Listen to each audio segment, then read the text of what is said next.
ત્યારે વસુબેને અને એમના ડોટર છે આવાબેન એ પણ શિક્ષણ ક્ષેત્ર સાથે સંકળાયેલા છે, એટલે હું ઓન ધ વે હતી ગાંધીનગર, ત્યારે સાંજે એમનો મને ફોન આવ્યો, મને કે બેન એડવાન્સમાં અભિનંદન.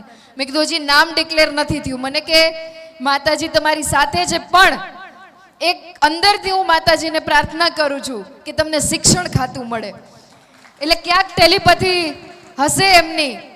બીજે દિવસે મેં પહેલો ફોન એમને કર્યો, બેન તમારું લાગણી એ ક્યાંક સાંભળી હશે પ્રભુએ, અને એટલે શિક્ષણનું ઉત્તરદાયિત્વ મારા સિરે આવ્યું છે. આ ક્ષેત્ર ખૂબ વિશાળ ક્ષેત્ર છે.